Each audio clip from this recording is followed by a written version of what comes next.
Wake Up MLS here with your latest predictions video, a special episode for those who've been tuning into Wake Up MLS.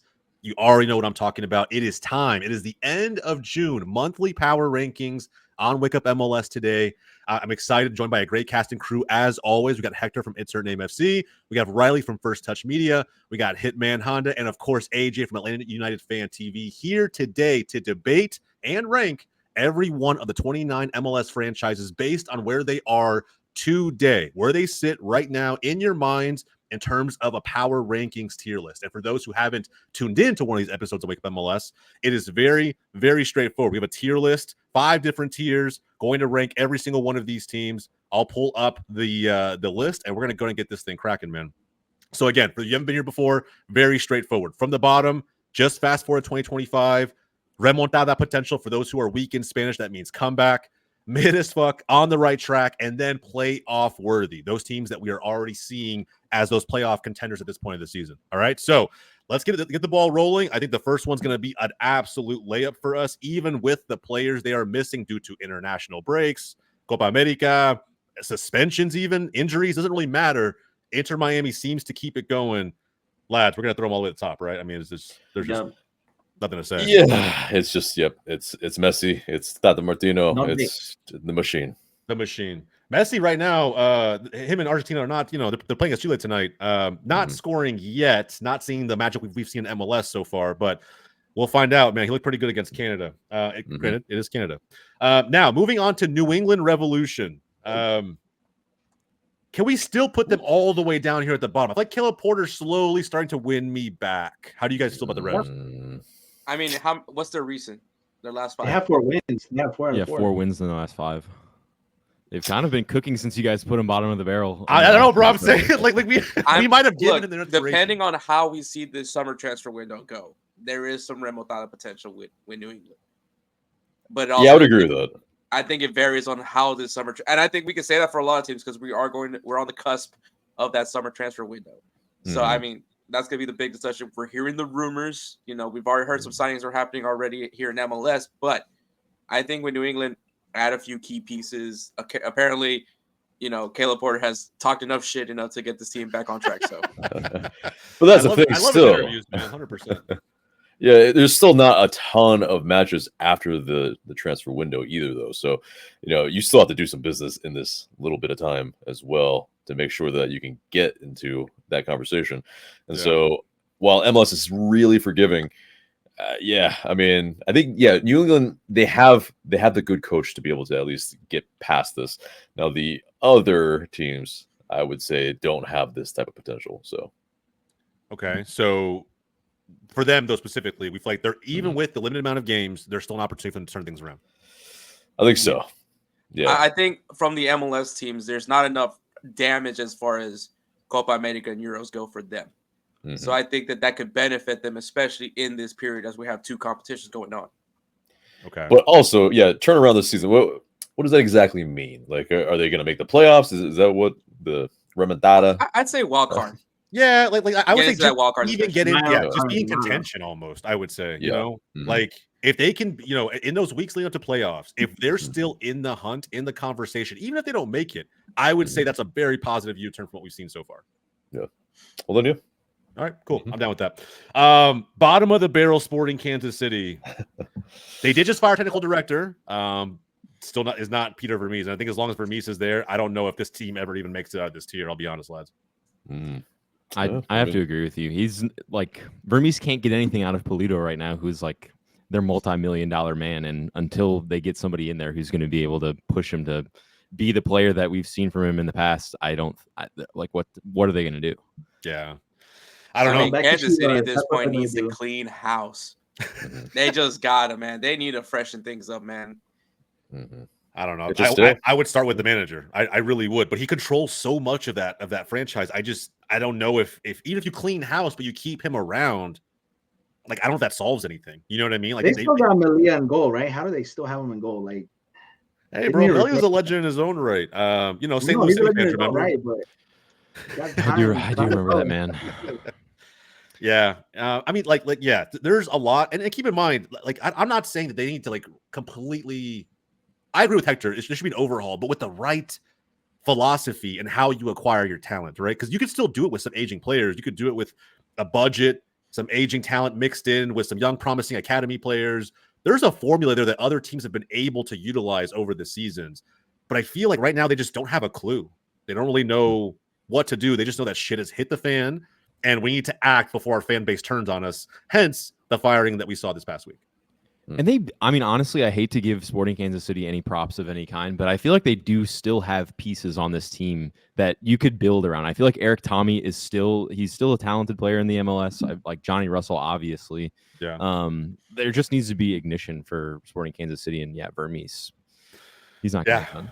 Yeah, I don't know, man. I think he kind of like turned it around in a massive way last year and bought himself a ton of like credit and maybe a little bit more time. But I don't see it happening 2 seasons in a row. And I feel like if you have any ambition as a team who has previously won MLS Cup, you need to figure out a new direction to go in. So for now and probably the rest of the season, lads, I think that they stay right here. I don't know if they move. They'll probably actually be at the bottom of this when the video is all said and done. But we'll find out, right? We'll find out. DC United, especially coming off of that crazy game against the Dynamo this past weekend. How many cards were in that one, Hector? I know they had 2 themselves, 2 red cards, but how many cards in the game altogether? Well, I had the good old reliable El Salvador Wi-Fi, so nothing like that Central American Wi-Fi. It was a good amount, bro. That game was testy to say the least. But either way, DC in an interesting spot on the table. I think finding themselves just slipping down from where they were a month ago significantly. A lot of up and down results. This past month has been terrible for them, losing 4 out of the last 5. Before that, they were kind of 50-50. We've always held them in that mid as fuck regard, right? Like, they're kind of middle of the table. I got to go hands up here. Hands up. Honda, I apologize. I didn't recognize your game, bro. You said it. DC United could be a little bit fraudulent. I was blinded by Benteke, and didn't recognize your game, bro. Bro, when's the last time a 13th or 14th place team had one of the highest goal scorers in the league? Yeah, it's crazy. And I mean, DC used to be that kind of defensive squad, and but that's their coach now with Hector. So it's crazy that turnaround. But so they can't turn this around, right? Are they fast? I don't think 25? So. I don't think so. Yeah, it's. This is a drop. We're dropping 2 tiers here from the last video. Yeah, I mean, it's just like, they can keep scoring, but then what? Man. Like, is there a defensive piece that can drastically change this team? And I don't think that there is. No, bro, they've been scored on 37 times. The only team that's been scored on more is Montreal, and Montreal is so down bad with injuries right now. It's insane. So, like, actually, it's San Jose with 51. Oh, sorry, I'm in the Eastern Conference, but 1,000%. San Jose is on a different level of shithousery defensively, but offensively, we'll talk about them. They're actually not that bad. It's just the beginning of the season was terrible for them. DC United has Red Bull, Cincinnati, Orlando, bro, Nashville. Even Orlando's going to be tough for them. Like, it really will. Like, I don't see any of those teams being like, we'll notch 3 points there. And dude, like I said before, there was going to be a drop off for DC United somewhere. Like, it always happens, and it happened to be at that point. Yeah. Okay, we'll keep them there. I think it's rough for them. And I think if you're Christian Benteke after this season, maybe you rethink some things. Damn, I don't even know if I would drop them 2 places, but I mean, that's what I'm saying. Like it's just with the upcoming schedule, Leagues Cup will distort and disrupt just about every team in some form or fashion. It happened last season. We saw it with everybody. So you have to make some assumptions there too. Considering where they are, that could be a good thing, I guess, but I don't think so. I think the rest of the season's only going to be a little more uphill, in my opinion. Yeah. So, okay. We can always move things around. We'll keep them there for right now. Let's go to Colorado. Colorado Rapids in a good spot, a decent spot on the table, right? Top 4. On the right track. Yeah, I think we got to boost them up from last week. In Colorado. Yeah, I have to agree with you. Yeah, I know Riley just mentioned it. We had them as a mid team. I think it's because we were still trying to. The jury was still out, right? We were trying to figure out like what this team was kind of piecing itself together to be. And bro, isn't it weird to kind of say that Armas is somehow getting this right? Like, do we think it's the manager at all, or is it simply the sheer number of players and talent they brought in? I think you have an overhaul players, and I think we saw it last year with the Houston Dynamo. That there was at least a rough patch early on in the season, and then as the season progressed, once that chemistry clicked in, things were able to go in, fall in line, and had the run that they had last year. Not saying that that's similar to Colorado, but everything seems to be clicking. The chemistry's there. Could Armas be the guy? I don't really want to give him any credit, but I mean, I think it's props to Colorado and doing a good job on scouting and finding guys that just, that had a good chance. Or, Mihalovic, prime example of a guy that probably didn't have a great run in Europe, but comes back, gets his confidence back, and I mean, might be a name we might be seeing going back to Europe at some point. He has to, in my opinion. I think he's too good. Nothing against MLS. I just think at the age he's at, there's so much left to be had with his career that I would personally like to see him back in Europe at some point. But that's just for me. And coming off that hat trick too, right? Georgia's kind of blowing it up right now. Well, wait, did he score a hat trick against Montreal as well? Or are you talking about the one against St. Louis? The one against St. Louis. Yeah, I mean, honestly, that hat trick has got to be one of the weakest hat tricks I've ever seen in my entire life. Because we played like fucking just. Give him a little bit of credit. Give him a little. I mean, like one. You're credit not. Point You're not out of playing 100. great football if you're giving up a hat trick.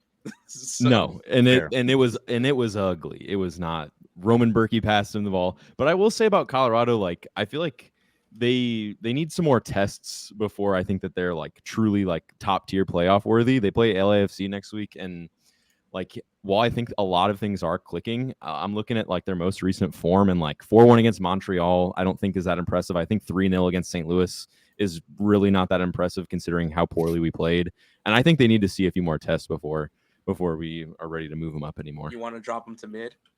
No, I don't want to drop him to mid. Nah, I don't want to drop him. No, that's what I'm hearing. I'm hearing that. I mean, that's the thing. It's like some teams need to be flat track bullies, and they need to beat up on the teams that they are supposed to. Right. And they're doing it. And now they have the biggest test that they really will have this season. So I agree. Yeah, let's find out. Let's see what they can do. I still think no matter what, they're exceeding expectations. So, like, I agree. I think on the right track is perfect. I think at some point, too, might be crazy shout. I think at some point before we get to that month of the playoffs, that we're going to have them in playoff worthy. I think they're getting better as the season rolls on, which is kind of crazy, man. Me being an Arsenal fan, AJ as well, the Kroenke's doing, like, a lot of good right now as owners of multiple sports franchises. Every time. They do this every time. I'm just saying, bro. I'm just saying. Once they decide they want to, invest into the side, and then yes, the team does well, but then when they don't care, then you feel like this redheaded stepchild, and then Kroenke. Fuck, bro. Exactly. I think that's with AJ right there. That's kind of crazy. I agree, though. I agree. Look at the St. Louis Blues now. Yeah. Do not speak about Stan Kroenke in any positive light. I know, right? I'm just saying, recency bias. Not in St. Louis. No. Recency bias. There's a lot backing him at the moment, but I do agree. Like you can't ignore the last 10+ years. Like it's just been like up and down, up and down. So,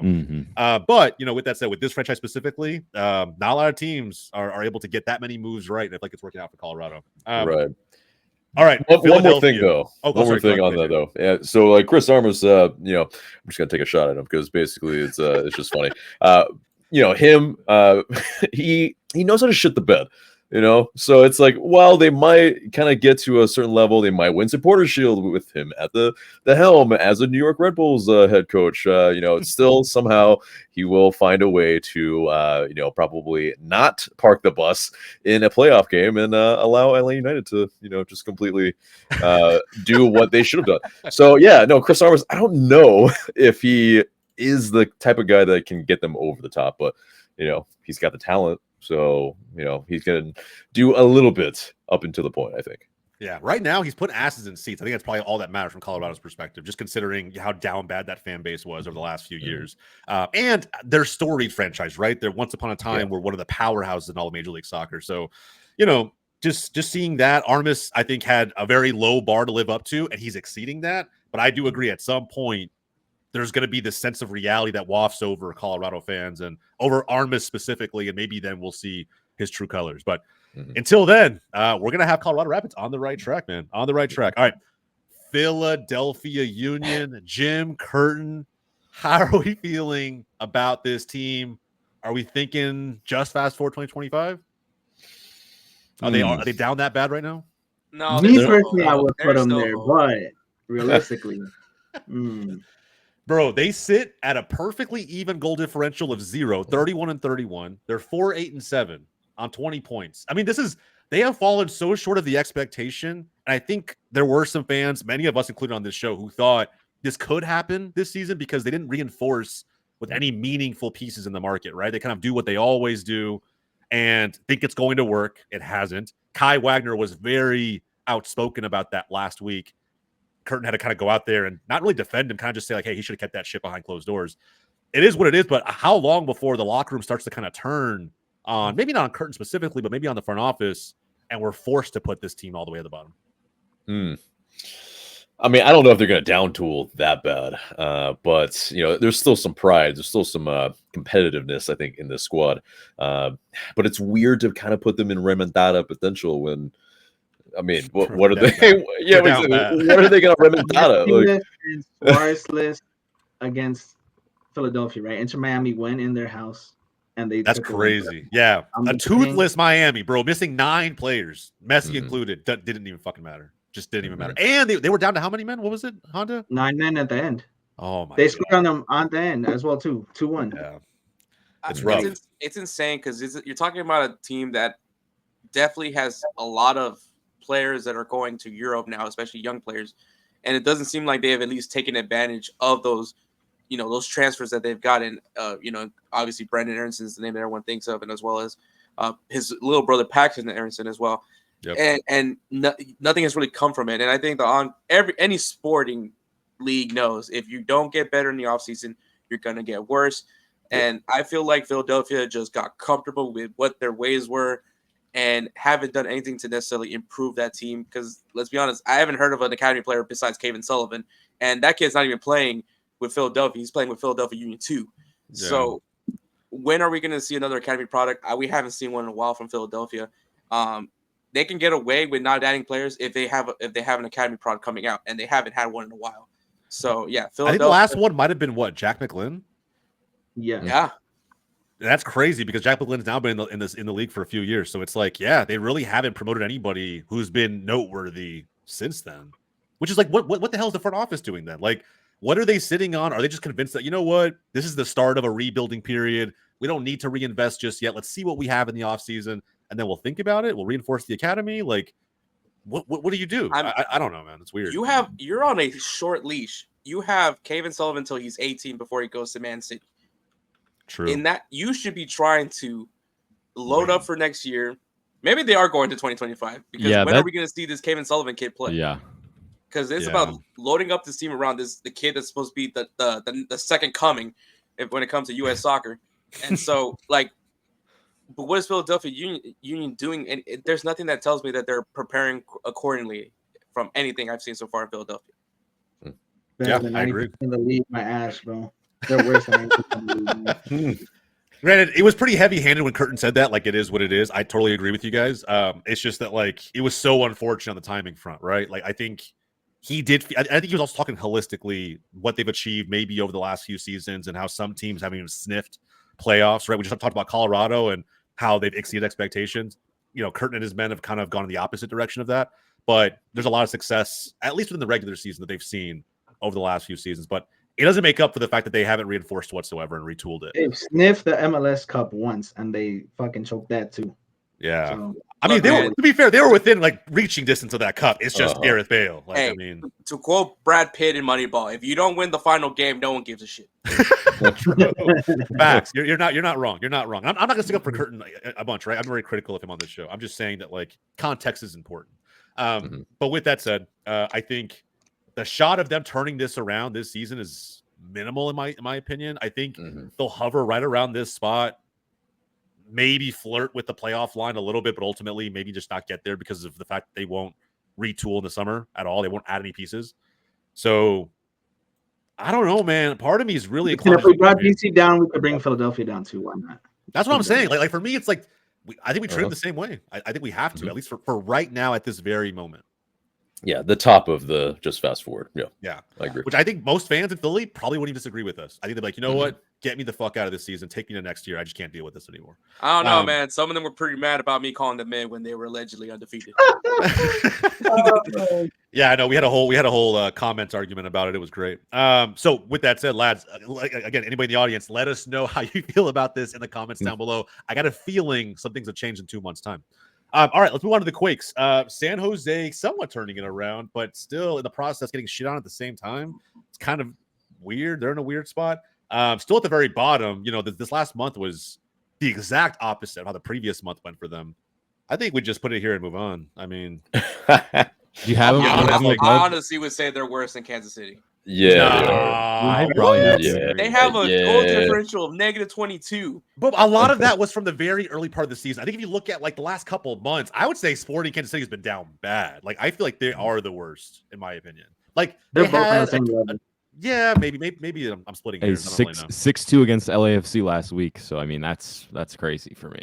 I think they're below Sporting Kansas City. Truthfully, And that's they're the St. too Louis. leaky. That's the only reason I'm moving is Riley's Also, they fired their coach. So, And by the way, that U.S. men's national team coaching tree is not looking great right now. Luchi Gonzalez and Nico Estevez, also FC Dallas ties. It is what it is. But the Greg Berhalter coaching tree, not that great, man. besides BJ Callahan. Yeah. But I'm waiting for Josh Wolf down in Austin too. Like I'm waiting. Like that's the next one on the chopping block, in my opinion, in terms of the next Berhalter guy to maybe go. But I don't know how people don't see that this man maybe isn't necessarily the proper coach of the U.S. men's national team. Anyway, we'll talk about that another day. Let's move on to Cincinnati. FC Cincy, who apparently we don't talk about enough on this show. Let's talk about them now. Obviously, that's all today. I don't know what you can really say. Real. What more you can say about them? I think with Cincy, can they realistically? The one question I do have from their perspective, as we get closer to playoffs, I'm going to remove league stuff out of the equation. As we think about playoffs and how they stack up, how do they take down the giant that is Inter Miami? How do they overtake them in the standings potentially, considering that they have a game in hand and they're 2 points behind? I mean, I think defensively they've got the goods to be able to possibly at least shut them out. Whether they can score against Inter Miami, that's a whole different thing too.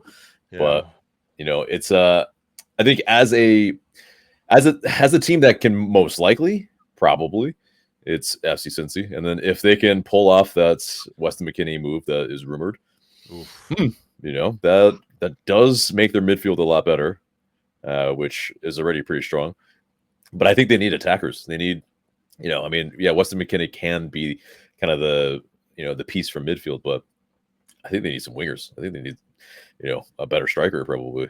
A change of pace. Yeah, I agree. Yeah. Sometimes, like when I watch them play, their buildup is solid, but it's at a very steady pace. There isn't a quick switch on, and the goals in transition really aren't there. They kind of come as a result of the buildup play. And if they get Weston, I mean, I'm not gonna be super mad as a Dallas fan. I mean, we'll get what? I don't know how much in game for the rights, but I'll be mad. I'll be mad. I'll be mad too. Why is because this guy should still stay in Europe. I agree. There's no way. This isn't me bashing the. I kind of is. It kind of is me bashing the MLS, but he's just quality. But keep in mind, he can always make the move to MLS and then be loaned out, right? Like it doesn't necessarily have to be. It's just a matter of like I think a team in MLS wants his rights locked down before he gets to a stage where he's ready to legitimately come back and play here year in and year out. And I was actually hoping it was going to be Dallas, but if we sell those rights, I mean, it is what it is. So if he does, fine. That will dramatically level up FC Cincy, who had a unique opportunity to close the gap on Miami, actually overtake them, but lost to the Revs 2-1 at home. I mean, they still have a shot. They have a game and Miami does have a game in hand on them. Yeah. There is a good chance to even it out. I think for them, though, when it comes to an Inter Miami versus FC Cincinnati playoff matchup, it defensively is going to be important. Obviously, finding a way to shadow Messi is going to be the big. How do you take Messi out of the equation? But we're talking about guys that are very familiar with South American football, which is a very physical style of football. Yep. That requires to have some dog in you. I know. Xiao Yan's over here rolling his eyes because he hates me saying dog, but you got to have some dog in you if you want to compete, specifically with the South American talent that's going to be in Inter Miami. And then, of course, you got to have a significant goal scorer. Lucho needs. You got to give Lucho Acosta somebody to feed, and I think that's an important part. But it's at the end of the day, you got to make that game an ugly physical battle with Inter Miami. Turn it into an Argentina game. Bro, facts. I'm not gonna lie. I was watching Peru play Canada earlier at Dallas. I would take some of those Peruvians in a heartbeat. I'm not even gonna lie. Like I would take them in a heartbeat, bro. Just start actually beating up on some of these other teams that we have to play and making a dogfight through and through. But yeah, man, I totally agree with you. We'll see what Cincy does in the summer. I don't know if they actually go that far as far as adding meaningful attackers. Maybe it's depth, but we'll find out. Either way, still a very good playoff worthy team. Galaxy. Honda, talk to me, brother. I'm pretty sure you could argue, as far as the West goes, anyway, they're up here somewhere, right? One of these top 2 tiers. Do you feel like the West Coast? There are 3 teams up there. As far as the West Coast goes, there's 3 up there, and Galaxy's one of them. I would say, like, playoff worthy. Bringing in bias, but if I don't bring in bias, I'd say that's a little bit of a jump, just because even though, yeah, we were in the previous video that we did, we were on the row below hand. I think they just fixed it up. We beat NYCFC, right? 2-0. Yep. Pretty comfortable. We went to Real Salt Lake, the dogs that they are, and we beat them at their house 1-0. Yeah. So there's signs. There's signs there. Yeah, I agree. I think that the most impressive was that Real Salt Lake away win. I think that was huge. I think that, without Ricky Puig, by the way, these last couple wins and these results, right? Without your potentially in the running for MVP caliber Ricky Puig, I think that's when you get him back, that's something that you kind of hang your hat on. Is if he does go away for another extended period of time, you know how to win games without him, and that's a massive feeling. So I would put him up there. It goes back to those signings that they made at the final minutes, man. Freaking Peck is just him, man. Like, yeah, bro, it's wild. I feel like Peck would actually be a bigger loss. I'm not trying to disrespect Ricky Puig. I'm a Barca fan, but I'm saying, like, I feel like he would actually be a bigger loss for this Galaxy team than Jovic, than Ricky Puig, than anybody, than Paintsel. We've seen all 3 of those players injured at some point already this season, and they haven't skipped a beat because Gabriel Peck is on the field. Yeah, like there were some signs with Paintsel, like they were thinking about which winger to bring in, whether they use Cuevas, whether they use Johnny Perez, right? Yeah. Which I want to see more of him later on, by the way, because Johnny Perez, my God, he is quick, he is fast. But yeah, like we said, if we lose Peck, that's gonna be a vital piece too. Yeah, Fagundes will have to step up in a way that we haven't really seen this season yet. Although he is playing decently well at the moment. So yeah, man. Anybody object to them being playoff worthy? Do you need to see more, or do you feel like this is the spot for them? Riley, AJ. I mean, it's like the West isn't necessarily a very difficult conference. Let's just be real. Easy. I feel like it's improved over last year. Hey, easy. All right. We're trying. We're doing our best. Yeah. But so it's really LA. It's more fun to watch. There's like multiple for sure. switching back and forth. No doubt. But LA Galaxy, they're like the best of the rest. I think they're that kind of pretenders, but they're there and thereabouts in a pretty much, I think, 2-team race up top in the West. But we can you guys can hit on me all you want. I'm curious to hear who you have as the second team, because for me it's like a 3-horse race at the top of the list. Yeah, there's a 3-horse race. I would say it's LAFC, the 2 LA teams, and Real Salt Lake. Real Salt Lake, exactly. Yeah, but so I don't think it's the Galaxy. Damn, that is real.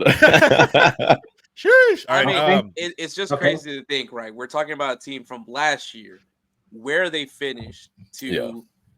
We already got more points than we did last year. That's crazy. I hope so. That's a wild. No, I mean, I would hope so too. But I'll say that's a wild stat though when you think about it. We're halfway through the year.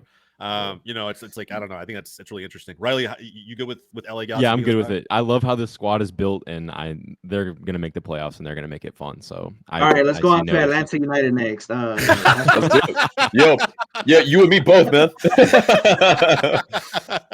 I'm honestly tired of blazing Galaxy like this right now. So let's just move on. Let's just move on. Right, the Evil Empire doesn't need any more gas than they already get. All right, let's go over to the Columbus Crew. Who are in a weird spot of their own because of the amount of glazing that happens on this show with Wilfred Nancy, specifically with Xiao Yan being on the show. I mean, I feel like I was texting him over the weekend when we talked about the game, because didn't they lose this past week? No, they dunked on KC. Kansas City. It was the game before when they lost to Miami without Messi. Yeah. Which I think was really interesting and telling of what potentially could happen in playoffs. I don't know yet. But I feel like we can't automatically just throw criticism to the side when it comes to Nancy and how he manages this team. They're a good team, but maybe they're not as good as they were last year. Right? Maybe they're not. I don't really know. Yeah, I don't think they're a regular season team. I don't think they're they just have to get the playoffs. Yeah, I mean, they weren't the best team coming from the East last year. Exactly. And that's what it is. Is like they're going to prioritize, okay, yes, get a home playoff spot. But beyond that, why even bother trying to be, Supporter Shield? It's just like Cheyenne, like he's right. Like it's, a matter of how many teams win Supporter Shield and also win MLS Cup. It's rare.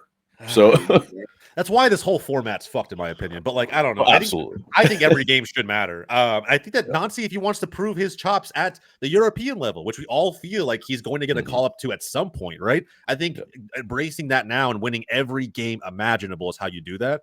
I'm not saying he's not trying to win games. I just feel like Columbus, for whatever reason, maybe there's some recency bias in there with the run they were on heading into playoffs in 2023. But I feel like they're not as lethal to me. And maybe this is some of that post Triple C funk. We saw LAFC go through it last year. You get there, you get to the final, you get manhandled by a Liga MX side. It is what it is. And then you go through this run where you're either 50-50, you're kind of up and down, or in LAFC's case specifically last season, you go down horrendous. And like, you have to pick yourself back up going back into playoffs. I don't think we'll see that from Nancy and the crew, but I do think that there's, I don't know, they feel like I'm just not as scared of them as I've been in last season or the season before. Right. And it could be. I see where you're going with that, but also we saw what they can do in a playoff setting. Yeah. I mean, besides the fact getting shellacked by Pachuca, I mean, they went into Mexico and battled it out. Once again, don't look at the Pachuca game, but they went into two very hostile environments in Monterrey, also same city, but like in Rayados and Tigres, and were able to at least keep themselves into the discussion. So I think Columbus Crew, when you put them in a playoff setting, they're going to be dangerous. Right now, though, their objective is to get to playoffs, specifically, like AJ mentioned, a home field advantage, at least for that first round. And I think Columbus is still a good team, and they have a really interesting advantage right now where they're 3 games behind everybody else. There's going to be that. How do they manage that part of their season when they do have to catch up to the rest of the league? And so I think that there's some possibilities where we're going to see Columbus make a huge jump in the standings. Because I think at the end, the objective for MLS is to make it to playoffs. Europe is a whole different topic. It's about getting in the right position to get into European competition or win the title. This isn't Europe. This is MLS. Yeah, I agree. And obviously I'm aware of that. I'm just saying that like there's something there, I think, mentally as a manager that you want to prove to yourself and of course to any future roles or opportunities you might take up as a manager. Something else to note, by the way, before we move on, is that Aiden Morris is officially no more as part of the Columbus Crew in Major League Soccer, right? He's going over to Boro. I think it's going to be a massive opportunity for him as a player. But with that said, that leaves in my opinion, a pretty decent sized hole right in the middle of the park where a lot of what they do well takes place. So something to keep in mind with Crew fans, right? It's going to be an interesting team to follow in general across MLS as they try to navigate life without Aiden Morris. So we'll find out. Austin FC, lads, how we feeling about Austin? They've had an interesting turn of events since the last video. 1 win, the last 5, 3 L's. They were given, Riley, what was their spot? They're mid. They're 7, like kind of towards the top of mid. I want to move them to the bottom of mid, truthfully, because I still think that they're mid, and I feel like 7-6-7 mid. Okay. True. I mean, you're not wrong. You're not wrong. I mean, that's probably very spot on. I think if we're just, a goal differential of -5. Yeah, they're in such a weird, like they're fairly high in the like playoff run, but their goal differential is negative, and they just have so much weird stuff going on. I think they're just mid. I don't think they have a lot of what it takes to make any playoff runs. I don't think they're going to do a whole lot in League's Cup. I just am not excited about Austin. Bro, how the hell do they have a worse goal differential than Dallas? That's so weird. So anyway, all right, go ahead. Point is just driven home further and further about the West guys. Yeah, I think so, man. It's weird. Maybe they benefited from just the timing of the schedule and when they've played some of these teams. But bro, the Sounders have a better goal differential. That's wild to me. Like Dallas and Seattle started off this season terribly, and we still have a better goal differential than Austin, which leads me to believe that Austin again are just benefiting from timing. Now, the 3 L's they took this past month, bro, they lost to Portland 2-0 at home, which is weird. Got shellacked by Real Salt Lake 5-1. There's maybe the difference.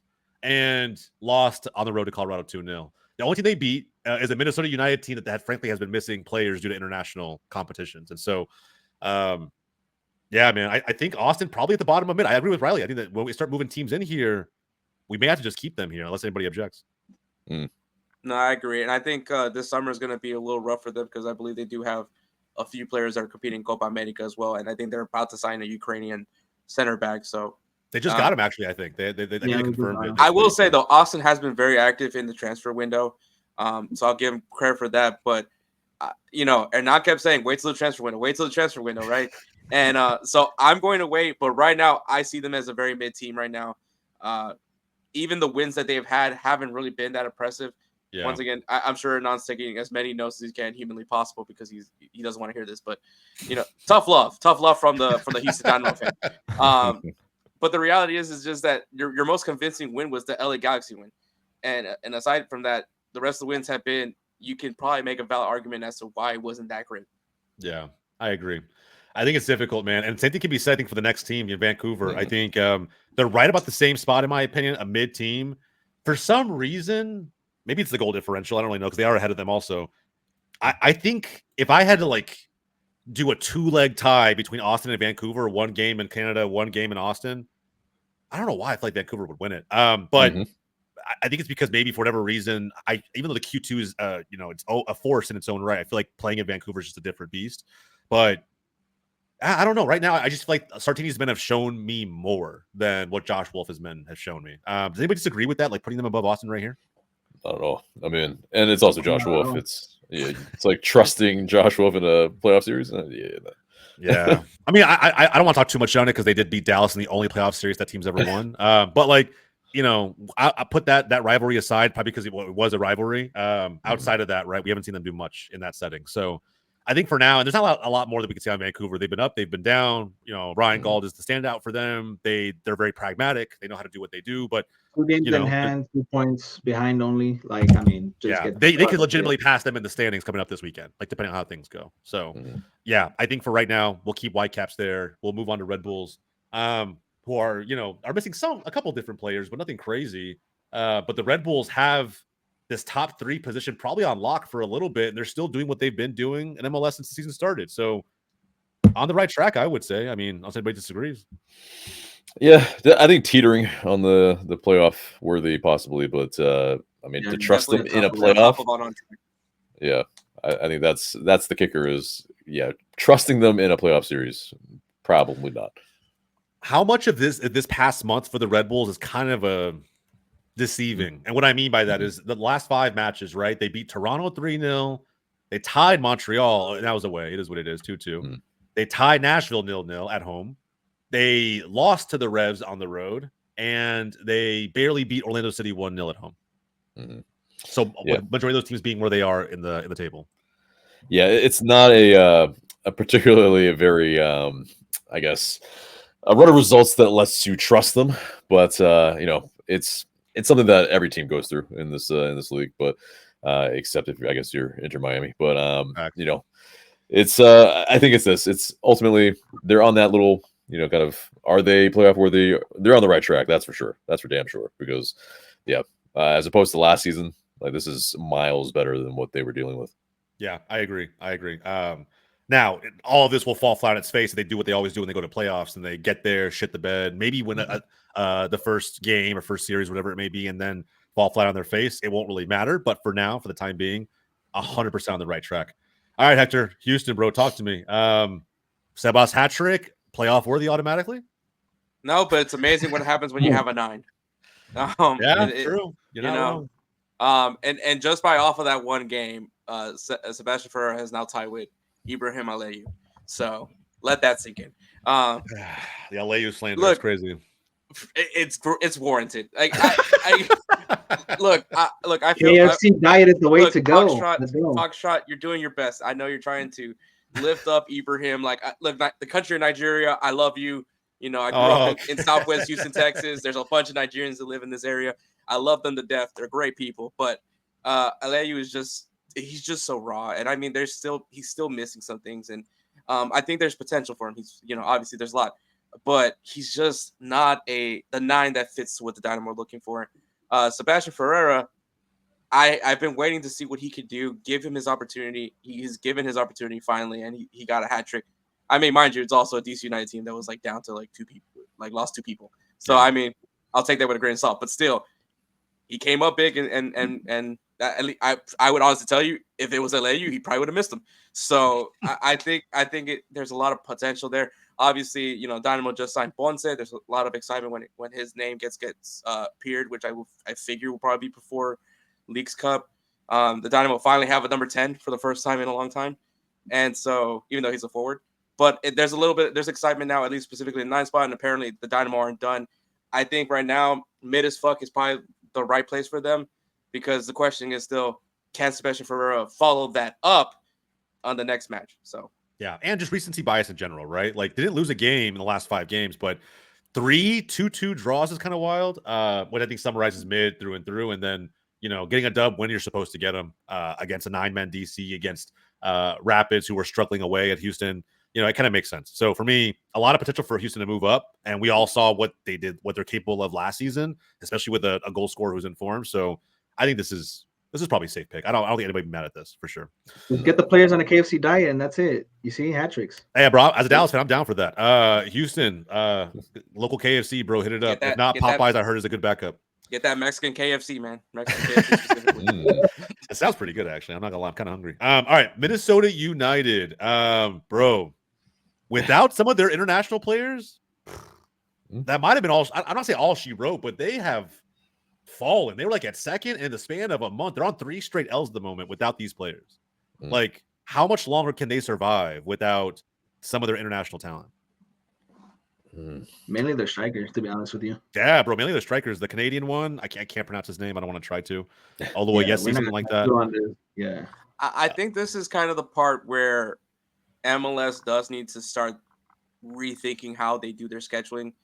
I know this has been like a beating of a dead horse at this point, but when you have these significant summer tournaments that your players are probably going to be featured in, if you're hoping to be a better league and you get better players, you hope that those players eventually play for the national teams.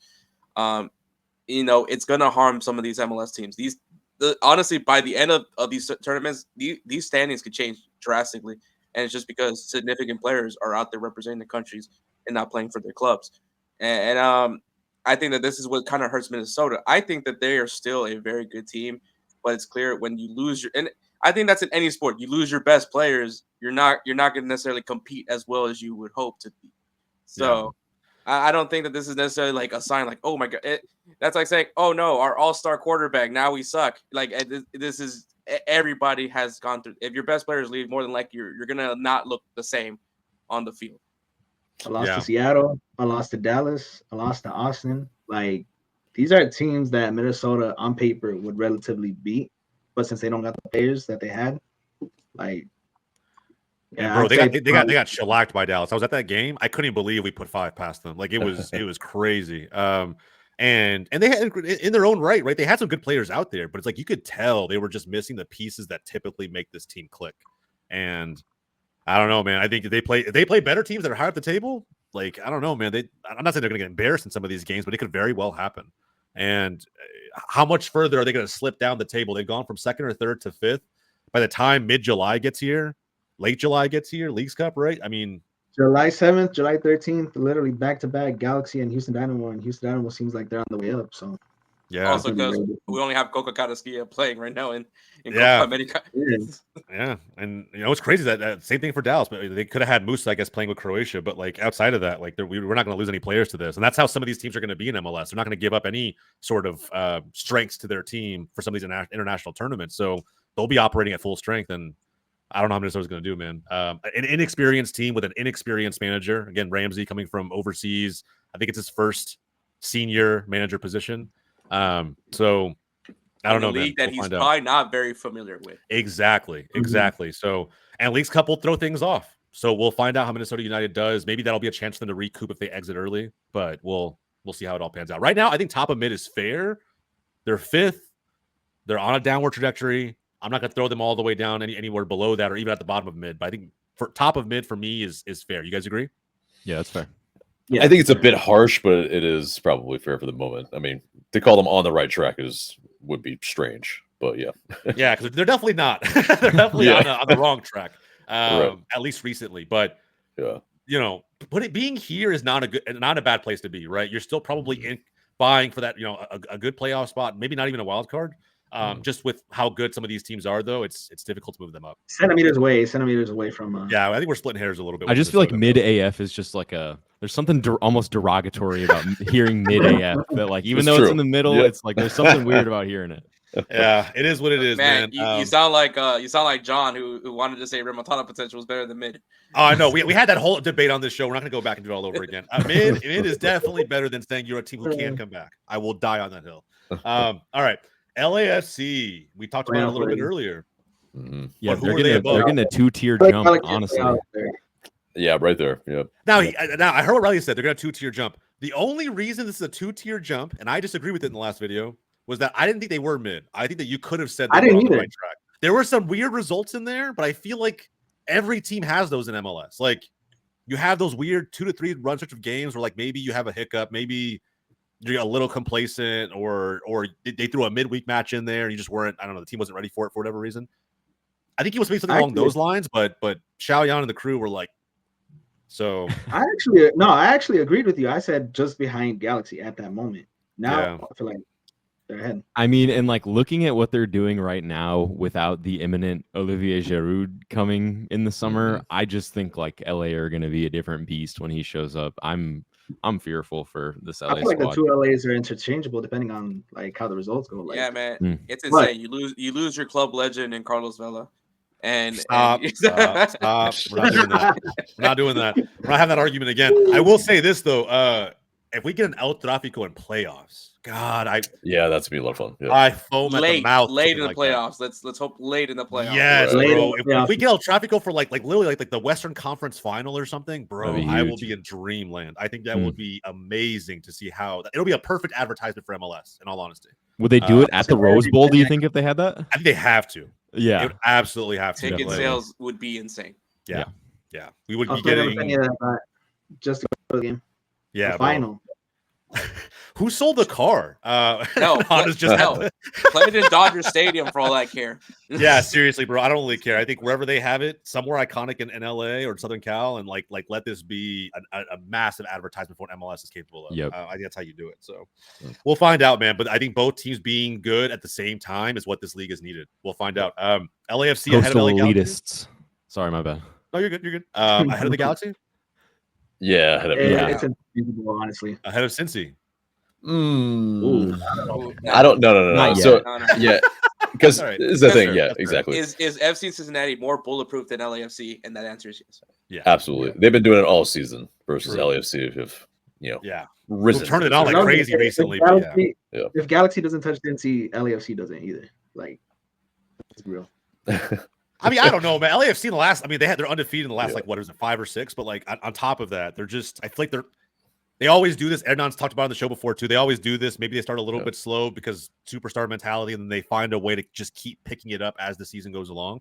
But I don't know. I know everyone thinks Giroud's going to level this team up, and he very well could. But I also think that he could slow this team down. And I don't know. I think it'll be an interesting point to come back to when he makes the move officially and comes over, because he is a very slow playing striker. With how some of these games for France have gone in the Euros up to this point, he has not featured all that much because it just hasn't been a good substitution to make with how the games have played out.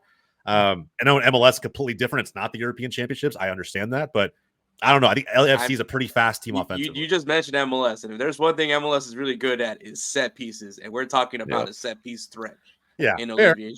And he knows how to score. I trust me, bro, as an Arsenal fan, it's the only thing I would rave about him for is his ability to find the ball, put it in the back of the net, even without his feet, with his head, whatever it may be. So the guy's good in the air. I'll give him that. We'll see how he does in MLS. I'm just taking a look at a lot of these Western Conference schedules, right? And literally, LAFC has LA Galaxy, July 4th, and then it's Houston Dynamo. So it's like we're beating the shit out of the teams. Houston Dynamo is going to take care of the rest. Like. I like that. Oh, 4th of July, El Tráfico. All right. Yeah. I'm down for that. That's gonna be a good one. All right, let's move on to Charlotte FC. This to me is like a very 50-50 team, depending on how you see it. Like, yeah, I think they're on the right track. They're on the right track right now. Yep. I'm not gonna lie to you. I'm not gonna lie to you guys. Ever since that video came out about that girl, the mental awareness video that they dropped, like I got.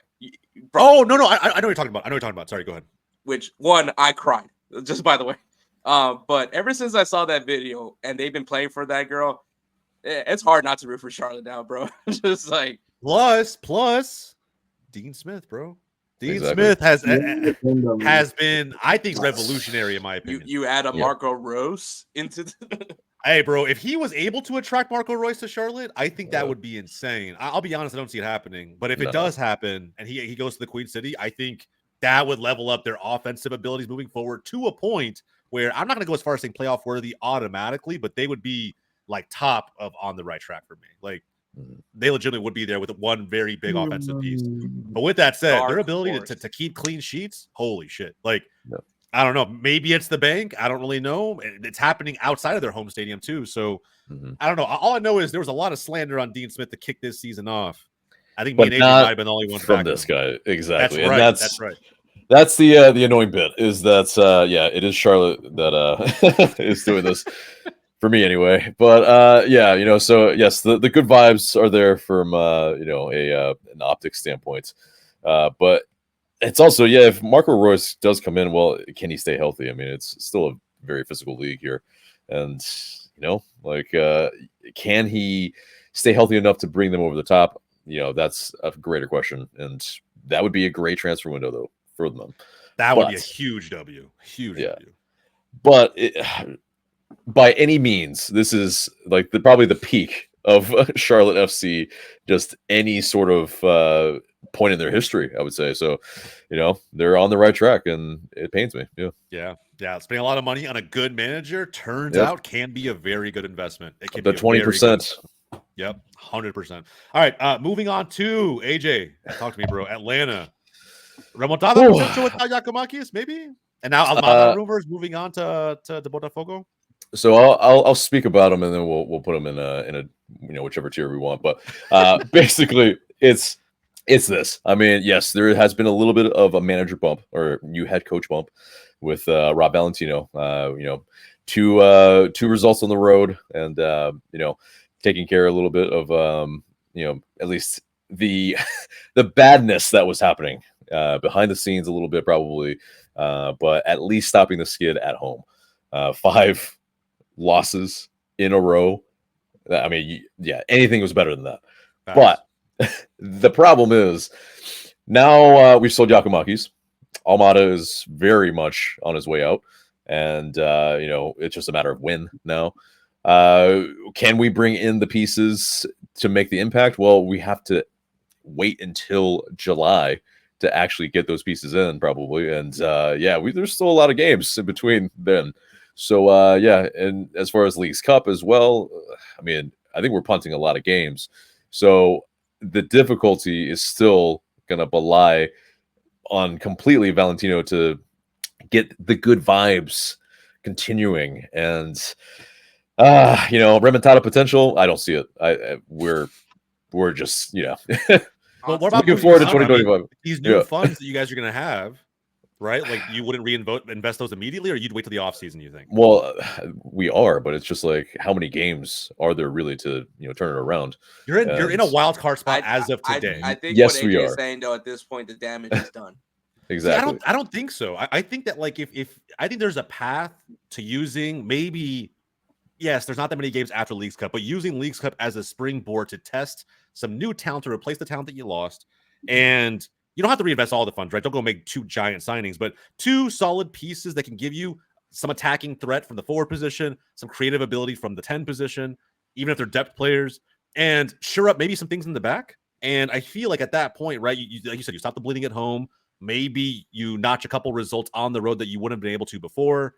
I don't know. Getting into wild card and having one of those games at home, maybe. I don't know. I just think it's interesting. That's all I'm gonna say. Yeah. I mean, it's interesting. It makes it for a far more entertaining start to the season, or you know, rest of the season than start of the season. But the difficulty is, well, okay, we are performing better on the road, but still, we've been epically bad. I think we're going to regress. It's these past results are not indicative of the future, I would say, because still this team is just paper soft, like just Charmin soft in terms of mentality on the road. I would say though, counterpoint, like from third place all the way down to last place, like there's a lot of like closeness There is. as far as in the points goes. I mean, anything could be, not saying that any other teams on top are going to fall off or anything, but especially on the bottom side, win a few matches. There's some teams that wild card spot drastically changes. Yeah. Also, I think that some of the teams above Atlanta are kind of flirting with that pretender category, like a little bit, right? Like I mean, when you look at Nashville, when you look at Toronto, I think that those teams are susceptible to taking some very big L's between now and the end of the year. They just are. Atlanta is too a little bit, right? But if you take some of these funds, shore up the team a little bit, it's a new manager anyway, so it's going to feel like it's somewhat of a rebuild in the middle of a season. And then of course you still have everything behind you at home. Again, if you can lock down the Mercedes-Benz the way that we know Atlanta United to do traditionally, I think there's a lot that you can use as a springboard to maybe notch a couple away results and get into a playoff position. So for me, if we're going to put the Revs there, I'd be okay with putting Atlanta United there. That's all I'm saying. How does everybody else feel? Yeah, I agree. I agree with that. Riley? And That's fine with me because we just drew Atlanta, and I'm planning on putting St. Louis right next to him. So. I like that. The agenda. I agree with where AJ is coming from. I think there's a contingency of what exactly Atlanta does with the how they respond to the transfers of Giakoumakis, and like you mentioned, Thiago Almada. Like, how do they respond to that? Who they bring in, and can these guys come in right away and be impactful? And that's asking a lot from new signings to just fit into a completely new situation. So I'm with AJ on 2025. Yeah, I mean, maybe, but I'm saying like I think Atlanta is as a franchise, right? Has a championship in recent history, has been known to go out and identify the right marquee signings to make to bolster the squad. They just got rid of the coach who had them in a bad way, and are starting to get some results. I mean, I just think that it's an attractive market. There's things about Atlanta that I think would attract some decent talent, even if they aren't the caliber of Giakoumakis, of Almada. I think there's something there, in my opinion, right? I think that they could see something towards the end of the season. And I also think as a wild card team, I don't know if we could just say chalk the fucking season and throw them down here. Yeah, but as the wild card team, who are we going to be playing? It's just like, the chances are maybe pretty Toronto, much... maybe Nashville. I think that you guys can compete with those guys, to be honest. I mean, those teams, sure. But yeah, I think it's three massive pieces, 2 DPs and a head coach that we need to replace. Like, it's just, we have it uphill. It's very much not if we put them there as a collective, I'm totally down. But I just wanted my piece to be heard. So yeah, who wants them as remontada? Really quick, raise your hand. I will raise my hand for that one. I really did like AJ's points that it's like, even if they can get their way into a playoff spot, it's like, what's it really going to do for Atlanta in the end? Like, it's not good enough. Yeah, I'm game to leave them to fast forward. All right. Again, AJ is your team, brother. If you want to put him down there, by all means, I'm totally fine with that. And look, like I said, we can always move this around. I think we had them. Where did we have them last time? I remember. I was on the show, so bottom of remontada. Yeah, so if they slipped a little bit since then, they fired a manager. They've lost two very key pieces. I see the logic. Now, again, if the remontada does happen, you all will hear it from me in the next video. All right. I would be ecstatic. You'll let me go off. I like that. All right, Portland. Are we going to talk down? Mid, bottom of mid. Maybe not. Yeah. Maybe like right above Austin, maybe. But yeah. I think they did beat Austin. They've turned it around significantly, actually. They're above both Vancouver and Austin. I'd say above Vancouver currently, but do you trust them? I don't trust them more than Vancouver. Yeah. I think Vancouver could, on their day against Portland, could look like prime Real Madrid. I'm not even kidding. And what I mean by that is just the scoring ability. I think that they can legitimately. Like, Portland to me is so susceptible to leaking goals that any team in this league, regardless how down bad they are, can notch at least 2 in a game. Like San Jose. Espinoza 2 shots from distance with nobody in front of him. I think he banks at least. Yeah, but aren't they scoring the same amount as well? Like, that's the thing as well. But I mean, I will say Portland has given up 33 goals. That's a lot more than actually two teams that are. Teams that are in the bottom part of the table. And that's more than the next 4 teams below them in the table. Like, I'm just saying, like, at the end of the day, like, there's a reason this saying is defense wins you championships. And they're not a defensive team by any means. They literally have to outscore their opponents significantly to win games, right? They have to win 4-3, 3-2. There's no such thing as a 1-0 for Portland. I think if you can't keep a clean sheet, it's like I can't put you above other teams that can. So, Austin, sure, but I can't put above Vancouver. I'll put my foot down on that one. I agree. Yeah, I'm not All gonna right, argue with that. everybody good? I think that's good. Portland Yeah. far more exciting to watch than Austin. That's all I'll say. I love that last little jab. I like that, Riley. New York City FC, bro, they're looking good. They're looking good so far, anyway. Minus that recent loss to the Galaxy, I guess, which was pretty clinical And from them. Nashville. Where do we have them last I mean, time? their way. I think they were on the right track last time. Yeah, Yeah, I on the think right they- track, second there. Okay, I'd be okay with like Colorado's so tough for me, man. I think that's too high. I think it's below. What's more Charlotte. sure? Like, what's more sure to you? Like Colorado or New York? Colorado, I would say. I mean, just the Yeah. talent is just you can't really debate that really. And then I mean, Charlotte is just at the peak right now. Like, Are we not going off of recency bias though? Because I mean, Yeah, that's what I was gonna New York say. City but FC that's kind of what it is. Yeah, right? but we're doing that. New York City FC has lost 3 straight. Right. Yeah, it's like the recency bias is this month. Like we're ranking them for this month. Yeah, for this last month, and not even just that, right? They had last month they were in crazy form, didn't lose a game. But I think also too, it's like until New York City What was their FC, last 5? the last 5 is 3 L's and 2 dubs. The last win though came back on the 31st of May. So they haven't won a game in June yet. It's kind of hard to put them on the right track. Yeah, it is kind of hard. No, I will say they're on the right track because no matter what, still a top 6 team in the toughest conference in Major League Soccer. And when you look at those L's, right, they took it to the Crew, to the Galaxy, and the 1-0 to Nashville at Nashville. Well, and their only 2 wins were against San Jose and then New England Revolution. So I mean, those aren't crazy W's either. Yeah, I rather also on the up and agree. up again, but I agree with that statement. Yeah. I think, man, if they had just had a clinical 9, I would gladly put the New York City FC closer to the Red Bulls in this tier. It's just they don't, and they're literally relying upon midfielders to score their goals. And it feels very Cincy-esque, but not as good defensively. Probably not even as great of a midfield.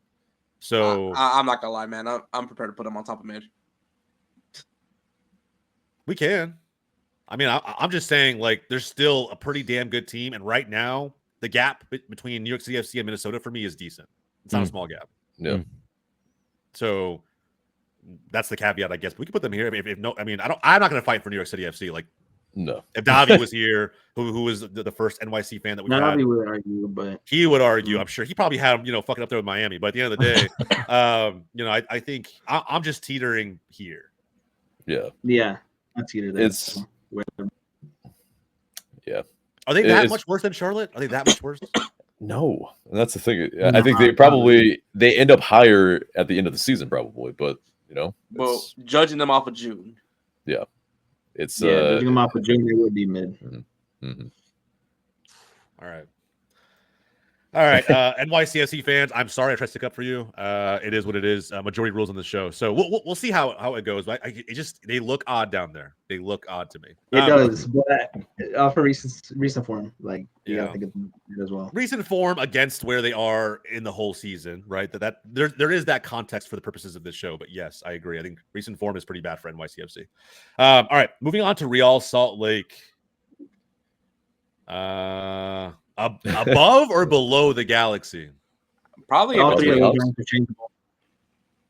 It could be interchangeable, You but can at even the put- moment, that's what it is. I mean, that's what the standings look like. That's what the table is right now. Yeah. Well, difference, I just isn't it? from Raw Salt Lake's perspective, what are they gonna do if they make it into the playoffs and Chicho ghosts? We've seen that a couple times with them recently, where he doesn't pull up the games, and it the results reflect him not pulling up. Well, what are they going to do? I mean, they're still going to have the best season that they've had in a really long time. So, I mean, it's really not something to complain about, probably. Yeah. But it's like the Colorado Rapids argument, it's it's kind of like I was want to say be grateful, but at the end of the day, it's Honestly, it yeah. is. Honestly, yeah, be grateful. I mean, last kind really of. great season, Kyle Beckerman still had dreadlocks. So, I mean, True. Man, I want to see Kyle Beckerman now. I haven't seen that man in forever. I think, it's one of those scenarios. But with that said, Salt Lake fans will still want to get something from this season, even if that something is just a single playoff win. But if Chicho's misfiring, I don't want to believe he's their entire offense. I think they can get some goals from midfield, but it's very hit or miss. It depends if Luna shows up. It depends on Fidel Barajas is playing as a young player. I don't know, man. It's difficult. It's difficult. I think there's a fair point to where obviously Arango's an important player. I mean, dude's the freaking captain of the team, but yeah, you're also relying a lot on young talent. I mean, Diego Luna has proven every single day I kick myself that not a single Texas team went after this kid. It hurts me every day, and I'm I would constantly take it remind in a myself. heartbeat now. Yeah. What Okay. the fuck are we doing? Yeah, I don't know, bro. I don't know. But yeah, young talent. Obviously, when it comes to the playoffs, it's going to be those teams with experience that comes into play. But I mean, remember, Russell Lake probably had one of the better series when it came against the Dynamo in the best of 3 series. Jesus Christ. Yeah, seriously, bro. Seriously. I mean, they can fight. I don't think that there's any fear about that, but I will say deeper into the playoffs, experience is going to come into play. But we're not talking about playoffs. We're talking about the month of June. Yeah, the month of June, and against where they are in the season today. And the only loss they had was against the Galaxy in a 1-0. You know, it is what it is. 2 good teams going at it. Somebody has to be the winner. So benefit of the doubt, and when you break them down over the course of the whole season, I like Salt Lake a little bit more. But LA Galaxy, man, they could find a way to climb in here and Honda, maybe even defend your surpass team, these two. Honda, defend your team, bro. Don't let him talk about your team like that. Nah, you're good. You're good. I mean, if it's on my team, I would put LAFC below us, but that's it. Like, bias. Okay, now we're talking fucking crazy. He's Yeah, like, now I don't care where all Salt Lake is at. I don't like where LAFC is at. Yeah, the rivalry's there. July 4th, we'll find out. We will find out if LA Galaxy deserves to be ahead of these two. All right, let's Nashville. Let's move on. Nashville. Mid. Yeah. So where? In the They mid deserve of it. mid. Bottom, mid of Yep. mid. Mid of mid. Right in the middle? Smack dab in the middle? Right? They Yeah. still haven't even secured BJ Callahan, which is insane to me. Yeah, but a decent month. I mean, it results, and considering where they started, right? I think getting Walker Zimmerman back in May was massive for them. Good team overall. It's just that, yeah, I mean, they're still kind of like iffy when you watch them play, like mainly offensively. They got to figure that shit out. I don't know. That Mukhtar needs more help because they signed some players in the offseason, but it hasn't worked. At least not to the rate at which they were hoping for. Mm-hmm. So I'm okay with this. Mid of mid. Yep. I Mid don't of see mid. any issues. We good? Yep. All right. Dallas, I mean, obviously firing Nico Estevez.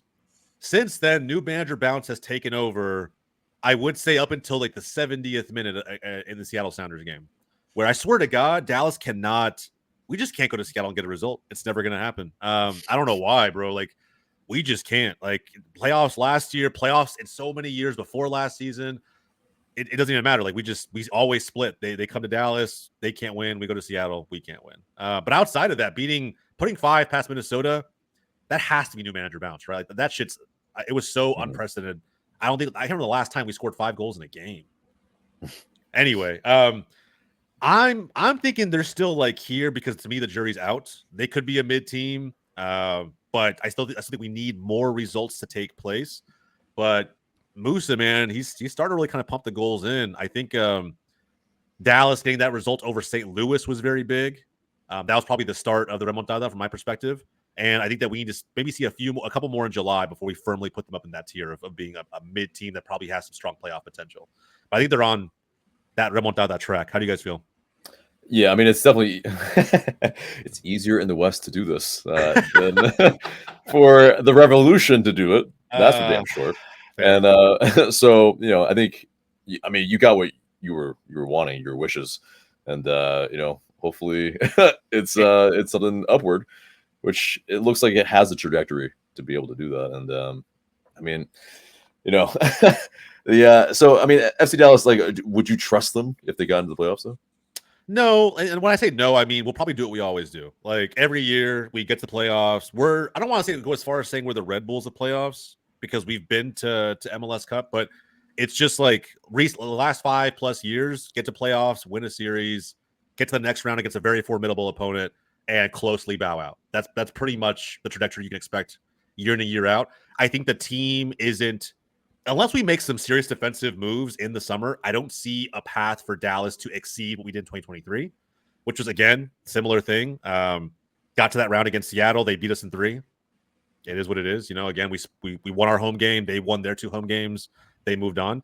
But we need another center back, like desperately need another center back, I think. Until we get that piece, I'm not convinced that we could go to – I know we're undefeated against Houston even this season, but like go to Houston during playoffs and like get the result that we need to move on to the Western Conference Final or like whatever it may be. I don't know. I think it's like a toss up. So Me being a realistic Dallas fan, I'm okay with just remontada potential and seeing what July holds for us. Everybody good with that? I'm good with that. Yeah. Okay, I'm cool. good with that. Seattle, kind of in the same boat, bro. I mean, Xiao Yang was telling me that the Dallas win saved Schmetzer's job. I wouldn't go as far as saying that, but then I don't live in the Seattle market anymore, so I don't know if there were those rumblings of Schmetzer getting fired. There would definitely be a discussion about his job if they weren't able to beat FC Dallas. Because they were down 2-0 and the fans were booing. They were legitimately booing until they came back on us. And Jordan Morris literally saved this franchise then because both of his goals were kind of insane, actually. I feel like we saw vintage Jordan Morris a little bit. But I would definitely say the seat's very hot for him right now. But potential to come back, right? Like Schmetzer could turn this around, save his job, especially if they offload Rui Diaz. He has 6 months left on his contract. Maybe they buy the rest of it out in the summer, move him on, get like another striker in there. You're not going to start Danny Musovski the rest of the season. You're just not. There's no fucking way. If Seattle does that, Schmetzer's basically gone. So maybe there's a path for them to get another striker, bring him in, save Seattle for this season, make playoffs as a wild card team or in a 7th place team, like whatever that may be. As AJ has said plenty of times, the West is not that strong, especially towards the bottom of the playoff format. Maybe there's a chance to turn it around. Well, and they have the benefit. They have the benefit of De La Vega coming back like really soon as well. So I still have no idea what that guy can do in MLS because he's literally played like one game. There's no. I agree. We're about to find out. We're about to find out, man. Because that. You mean to tell me you haven't watched a single Lanús game? It might be hard to believe, but yeah, I have not watched a ton of Argentine ball. So like maybe he better be worth the $7 million. They spent a lot to get him there, and he really hasn't done anything so far. Granted, it's his first season in the league, but man, they could use someone like him right about now. And who knows? Maybe they put Jordan Morris up top for the rest of the season. I have no idea, but we'll find out. Like it. Yeah. Next 4 games: Chicago Fire, New England, Austin, St. Louis. Like they're relatively easy. Probably. A lot of remontada potential with the Seattle Sounders. We will find out. Riley, talk to me, bro. St. Louis City. Maybe you wish you were Seattle right about now. I don't know. Well, listen, okay, if we're basing all of this on recency bias and whatnot, I think I'm allowed to go into transfer talks. I think I'm allowed to go into our City 2 network. I think I'm allowed to just cook a little bit in that department, okay? 2 confirmed transfers already. Some 19-year-old Australian who I think is going to play for City 2. But then Cedric Touchart from Bundesliga 2, and then Marcel Hartel. This guy has the potential to be St. Louis's Hani Mukhtar, Denny Bawanga style, like couldn't quite make it in the big European leagues, however, decided that the MLS was a move that he wanted to make. I think Marcel Hartel is going to become a household MLS name. After hearing about what he did for FC Pauli in Bundesliga 2 to get them promoted, after watching his tape, what a creative like midfield left wing he is. He's like honestly what we needed to do this summer, or I guess over the winter, to replace Nico Gioacchini. I think we're headed in the right direction. We saw a bunch of City 2 appearances. You know, obviously the MLS Next Pro League is whatever, and I'm probably going to get clowned for like saying, "Oh, St. Louis is top of MLS Next Pro." But some of the kids who are on that team, I'm like genuinely excited about. And I think there's still, even though our results we haven't won a game since Chicago Fire back in whenever the hell that was. Ooh, I think there's still a lot of good that can happen after the summer opens up. Yeah, that's a lot of hype to put into one player. I will say that. We're throwing around Bawanga and Mukhtar's names. I think it's that there's a level that those players' names come with, right? But I think that St. Louis needs to have that optimism, that positivity, because if you don't, then you're Without just basically a Chicago Fire fan at this point, it is right? doom and gloom. I'm sick and tired of watching Ohio represent the entire Midwest in MLS. Okay, Sporting Kansas City Fair. In the dumps, Chicago Fire in the dumps, St. Louis City on the cusp of being in the dumps. I can't have it. We need some Missouri respect going on. I respect the shit out of that take. I respect that take through and through. I will say you're not heading in the right direction on the field, but those transfers can obviously change that. I think the one who stands to benefit the most from that creative midfielder signing is Joao Klaus, who, dude, I'm going to say this right now, man. He must have been so furious when you guys played against Dallas, just everything Martin Boss was saving. But this kind of been the case for Klaus in the last few games, right? Just not able to find the back of the net. I'm gonna say this right now too. Martin Boss over Roman Berkey. I'm gonna put that shit out there. Dude, I think he's absolutely clear. The guy is insane between the posts, bro. I got a lot of flack for that on the timeline when I put that out there, but I'm gonna stand by it. St. Louis City SC, I think remontada potential, by a smidge. Like, yeah, That's a I big have there's a read. big contingency on that remontada potential. yeah, That's all I gotta say. the signings have to work this summer. Yeah. They have to for that to stick. Yep, that's fair. I think I'm most amazed that Riley, someone as young as you, is using the word tape. Game tape, bro. Come on, dude. I'm not that. I'm a little old. I was around for tapes and VHS. Right, And all that okay. good Oh, stuff. well, Hey, then fair, you have bro. amazed I'm me. so- All right. Are you sure you're not talking about Huddle? Am I super boomer if I still have Yeah. a VHS player somewhere? You do. Wow. Yes. Working? I have the hybrid VHS DVD player. Yes, that's what I was gonna say. I have a Oh. hybrid. I have a hybrid DVD VHS setup in this house. So don't use the VHS for shit. It's there, I guess, for maybe some home Actually, films from my back in the day. But nieces, because I still have a lot of my Disney movies from hell VHS. yeah, respect, So, bro. I got the wanna- Godfather trilogy on VHS, guys. It's Bro, you have to. nothing quite like the grainy effect that VHS offers, man. Absolutely. Blu-ray doesn't have shit on VHS, Yeah. or just streaming for that matter. All right, let's move on to Toronto. We're almost done here, guys. Toronto FC, kind of in an interesting spot, middle of the table. I mean, they're probably as mid as it gets right now. When you really think about it, in the East anyway. Mhm. But they had a terrible June. Yeah. Are they worse than Austin or better than Austin? They're better than Austin. I would, but it's Are they not by better much. than Vancouver? Are they the better Canadian team? No. Bro, a -7 goal differential. Come on. Yeah, I don't think they're All better right, than Portland either. I think Yeah, it's fair. right about there. Yeah. But I mean, again, they're also missing what Richie Larea.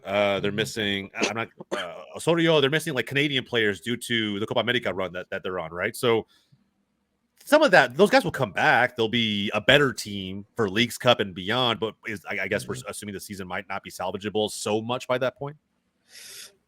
It's a bit of that, and then I think it's also, I mean, just this is a really good spot for them after last season.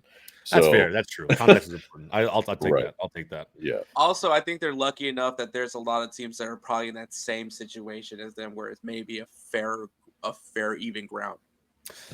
Yeah, it's a very tough East no matter what. You can't pick and choose, I guess, the conference that you're in, and that's where they stand. You know, they're going to get some very, very good teams in that conference. So middle of the park, you are better than Austin, but maybe not as quite as good as Portland at the moment. Orlando City. Ooh, They climbed It's up up. a little bit to the last one, so there's They some have. positivity, you know. There's some remontada. There's some Yeah. remontada. yeah. Um, I think as far as expectations for Orlando City fans, I mean, yes, it was probably sky high. As far as where they actually should be, this is probably where they should be. yeah. I mean, like there is something with the potential. If we're gonna give it to St. Louis and the Revs, well, the Revs I think have actually had a pretty decent month. But if we're gonna give it to St. Louis, I think we have to also give it to Orlando just because they started off terribly based on the expectation, and it's not as fast as I think a lot of fans want it to be. But they are slowly chipping away at the deficit and getting points. I think where it matters. So they're one spot away from a wild card. They're right behind Atlanta, which AJ, I don't know how you feel about that, but I think it's safe to say they're right here. That's what I have to say about it. Mind the gap, but always. But Yeah, fair. There's levels to it. Oh yeah, for sure. But no, I mean, I think ultimately, they have a good squad. They just are severely underperforming, and they could sneak in, and then they could do something. I mean, away they're better than they are at home, and Yeah, but it's crazy. The only two L's they took this past month, right, were against good teams. I will give them benefit of the doubt there. It was LAFC and the Red Bulls. So, they're slowly chipping away. I think some of those draws should have been wins, but at the end of the day, those points still matter. We'll see how it all nets out. Chicago Fire. Listen, bro, it's just a matter of where at this point. yeah. I mean, are they worse? Definitely better than the Quakes. Okay. Are they worse Here's than the Kansas thing, City? right? They go to Toronto, they beat them 4-1. They beat Galaxy 2-1 at home, which surprise. But then they lose to Orlando City 4-2 away, obviously. But I don't think So. Are they on the right track? Bro, they No. lost one game in all of June. One game to Orlando. Yeah. There's only so much recency bias you can really do when you're looking at a club True. like Chicago Fire. True. And look, I will say this. The only way I would even consider putting them in remontada potential, I'll be honest, is if they sell Shaqiri or buy him out. That is the only way. I think Shaqiri, man, there was so much hype around that man for he scored that Switzerland goal. When in reality, if you look at the rest of that performance, it was terrible. And I feel like he is literally costing Chicago Fire at this moment on the books and on the field. There needs to be a massive shift there. He needs to be gone, go back to Europe, do whatever you got to do, and add some depth pieces that just allow Brian Gutierrez to be the guy as the number 10 who creates all the opportunities on behalf of the Fire. We've seen what happens when they don't have Shaqiri. They look good. They look decent anyway. Because the wins came against, it was the Galaxy as well as Toronto. But when they drew to DC United, I thought that they actually should have won that game on the road. I think that they were kind of unlucky in that game a little bit. But they're also a bad team trying to come back. So I don't know, man. I think that we could even put them ahead of DC if we wanted to. Nah. I mean, I guess they've had a better month. So maybe, but the whole season does count. We can't just ignore all that, right? Exactly. So, yeah, I agree. Montreal, kind of the same scenario. To wrap it all up, I think they're probably. I'm not gonna lie. I'd say New York City FC move them up one, just because if we're going based off the whole season as well, too. Like it's just context, right? That context is super important. Like you can't just like if we're doing like a June video only, no other context, sure, but it balances our tier list out very well. I feel like we've got a nice. Yeah, but is a team that's on the right track going to be at 6th place? I mean, with the slide that they're on a little bit, I mean, it's the when I think on the right track, that means home. That's a home field advantage, at least for one player. True, but I will say top 6 in the East is top 4 in the West. That's the only thing is that like if we're throwing Colorado in here as top 4 in the West, and I think if in this one game enhances Charlotte, and they just need a win. That's it. And that would take them over Charlotte if they did get the dub, and presume that Charlotte didn't get the result. But when these two teams played, Colorado and New York, I think it was last month. Did Colorado win that game? Yes. I think it was 2-0, the Rapids, right? Yeah. I believe so. I don't know, man. To me, it's close. I just don't think. Yeah. I don't think New York is necessarily at the level of these teams. I think that they're actually clearly better than everybody here. That's the only reason why I want to put them up here. So, yeah, I'm fine with it. Cool. Okay. All right. We'll give the benefit of the doubt for this month. We'll see how July pans out for them. We'll see how they look going into Leagues Cup. But either way, I'm actually very, very happy with this tier list. Took us a little while to get here, but we're here. This is probably the lowest we've ever had the Columbus Crew in the playoff worthy position. Granted, there was some slippage due to Triple C. They're back now. We'll see kind of what happens. But all in all, man, I don't think we really missed on any of these picks. But if you disagree in the audience, let us know in the comments down below. That's what those are for. All right. To wrap up, guys, let's go to quick fire predictions, and then we'll get the hell out of here. Let me go ahead and pull those up. We have 14 matches, starting with a big Friday match between New York City FC and Orlando. Who you guys got? New York. NYCFC.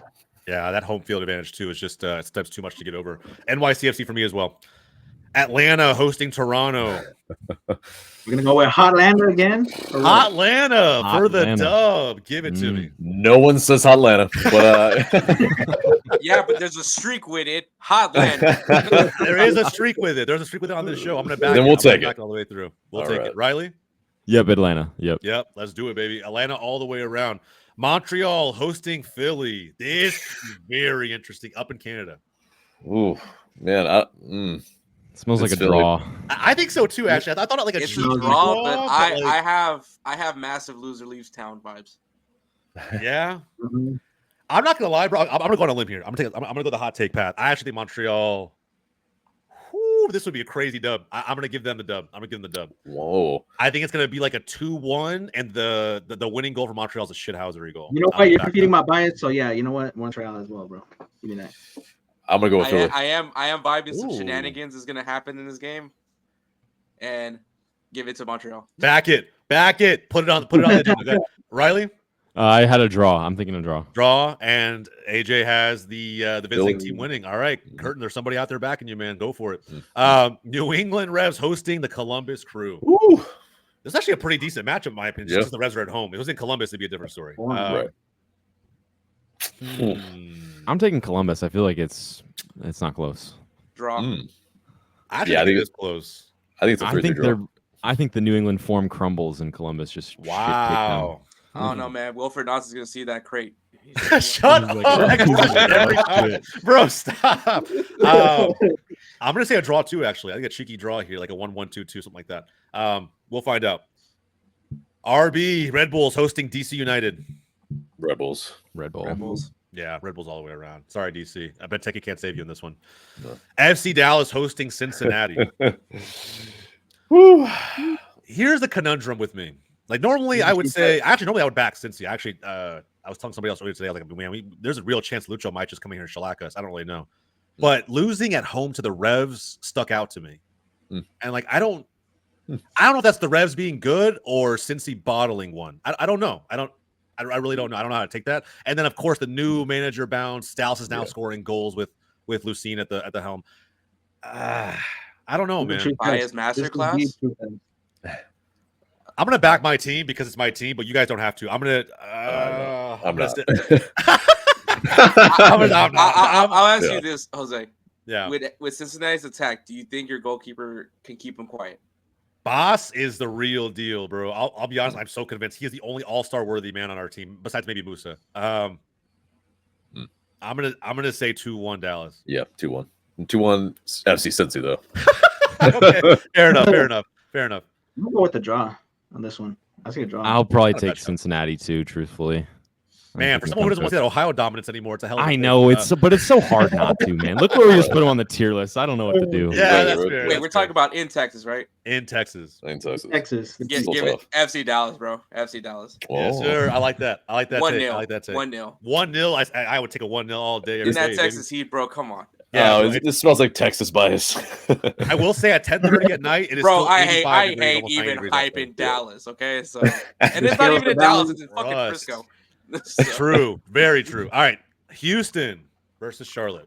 Yeah, this is. Is Sebas going to start this one? If he starts, Are they going to be on a KFC diet? I'm just saying, man.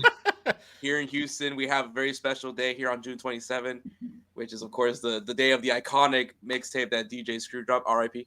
R.I.P. So it's going to be a special day. I'm hoping the lean kits are out in full effect, then, right? Lean kits are out in full effect. Oh yeah, it's gonna be hype. I will actually take. Yeah, I think it's gonna be a low scoring affair, but I'll take Houston 1-0. I think it's gonna be in that Texas heat with the humidity. Oh god, the armpit of Texas for a reason. I concur with that. Yeah, 1-0. I don't disagree. I don't disagree with that statement either. I'll take Houston 1-0. Houston. So Houston, all the way around. All right, let's get it, baby. Nashville hosting Miami. Whew. I mean, it's tricky. Paper, I don't know what to expect with Miami without all their stars. Bro, I don't know what it is though, but Nashville when they play Miami. Yeah, exactly. These two teams play each other tough. So on paper, it's like, ooh, this is a decent matchup. But it's like a 2-2 to be honest. I'm gonna say a draw. Yeah, give me a draw. I think I'm taking Nashville like 2-1. Ooh, I like that. I'm thinking it's 0-0. Messi who? Nil. Nah, come on, man. There's got to be goals in this one. There's got to be goals in this one. Messi who? Also, by the way, Argentina won 1-0. There you go. Lautaro Martinez finally showed up. So Lauta again, bro. Yeah, again. It's bad for Argentina, but I guess the 2024 he's showing up. All right, I think we all got our picks in there for that one, right? Yeah. Okay, cool. Moving on to Sporting Kansas City hosting Austin. Austin. This could be a trap game. Austin 5-0. This could be a trap game. Austin 5-0. Hey, no. Okay. No. We know what that is. Yeah. St. Louis bias when we hear it. Yeah. If Austin loses this game, we're fucking out. Yeah, right.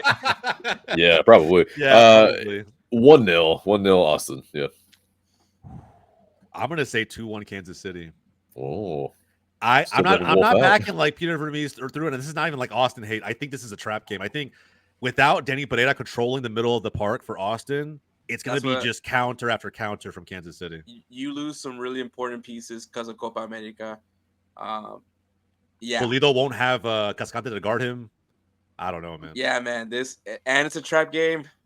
Y'all are saying trap game. I'm saying snooze fest, bro. Mil. I mean, trap games are snooze fest. But yeah, that's fair. I'll take that too. But like 0-0 is still tough, man. 1-0 Sporting Kansas City. Like neither of these teams know how to keep a clean sheet. Just keep in mind that, right? Like it's 2-1 Kansas City. Yeah, I'm gonna say 2-1 Kansas City. So we have the 5-0 Austin, 0-0 from Honda and AJ. 1-0 Austin. 1-0 Austin. All right, we'll find out. Two good teams, actually. LAFC hosting Colorado. This is goal fest potential. Yes. You know what? Let me go on my bias as well. 5-0 Colorado. Shut the fuck up. Ain't no 5-0 Colorado. Okay. That's fair. Yeah, Again, we had there one you go. last one. That's fair. I think it's 2-2. 3-2 LAFC. 3-2 LAFC. 3-2 LAFC. Yeah, I think it's going to be close, but LAFC at home should narrowly net this out. Might be like a Mwanga stoppage time fucking goal, but sorry, Honda. It is what it is, bro. Good No, time. no, I Colorado. think that LAFC is gonna. Yeah. Still if 5 Colorado goals, were to though. win, though, it would be a massive statement for this team on the road. That's all I'm going to say. It'd be a massive statement. Portland hosting Minnesota. Portland. This just could be a 'cause goal of- fest because neither team can keep a clean sheet at Exactly. all whatsoever. This can I also wanna be see- a get right Minnesota game for left Minnesota as well. True. I kind of want to say 3-1 Portland. I feel like they might cook at home. Hmm. With a depleted Minnesota, I don't know. Exactly. Yeah, That's what I was thinking. I'm going Oh, 3-1 Portland. Portland. 3-2 Portland. Neville two- masterclass. I'm going to go 2-0 Portland, actually. I think that might be the first time they keep a clean sheet. I feel like Minnesota, I don't know, man. It's just some of the goals, like especially against Dallas, were kind of bullshit. One was a PK, one was a shithousery one. I mean, I don't know. It's hard for you to back this team without their best goal scorer. So, I don't know. We'll find out. I say 2-0. San Jose hosting the Galaxy. Galaxy by a million. That Cali Trap Classico. game all over it. Yeah, bro. 5-0 San Jose. Okay. Hat trick. Hemedy Peck. Yeah, I think it's gonna be. I think it's gonna give me Galaxy. Give me Galaxy 3-1. I think that's probably fair. Yeah. With that, I don't know. Do manager bounce without Lucci? Maybe the Mm. Quakes come out firing. I don't know. I doubt it. Maradona nephew. Yeah, bro. The hype, the aura, right? I don't know. It might happen. We'll Las see. Drogas, you know. Oh man, Seattle a house hosting the divided. Fire. A house divided. Seattle 1-0. Seattle 1-0, yeah. Yeah, 1-0's probably accurate, to be honest. I don't think it's gonna be a crazy scoring game. Jordan no. Morrison comes and saves the day again. Yeah, saves the day probably. again and just puts Xiao Yan in an even worse position on that tape. And then finally, Vancouver hosting St. Louis. It's going to be a draw. I can bet you $1 million it'll be a draw. Well, considering you have 10 draws this season, it's not This really like will $1 be the million 11th. bet. That's probably like Vancouver? Yeah, $1,000 right. bet. In Vancouver? In Vancouver, I can see a draw. Mm. I'm with you, Riley. I'm going to back a draw 1-1. 2-0 Vancouver. Wow, 2-0 Vancouver. All right. 0-0. Damn. Honda? Yeah, probably a mil draw. No, it's got to be. Well, no, actually, considering what they've done this season, no, wouldn't be crazy. But I think a 1-1. I'm Yeah, hoping these 1-1. two teams score. We'll see what happens. All right, man, lads, that's it. Those are our quick fire predictions to conclude this episode. If you haven't done so already, like the video down below, subscribe to the channel. Despite all of the crazy summer footy that is happening everywhere around us, right, with European Championships, Copa America, we are still doing MLS predictions. And keep in mind, we are on the horizon of another tournament coming in Leagues Cup. So again, we do weekly predictions every single week, monthly predictions to rank all of these teams in the league. Again, subscribe down below to tune in for all of that action. And again, if you disagree with any of our takes, let us know in the comments down below. But that's it for our episode today. From everybody here at Wake Up MLS, my name is Jose. That's Riley. That's Hector. That's AJ. That's Honda. We'll catch you guys next time.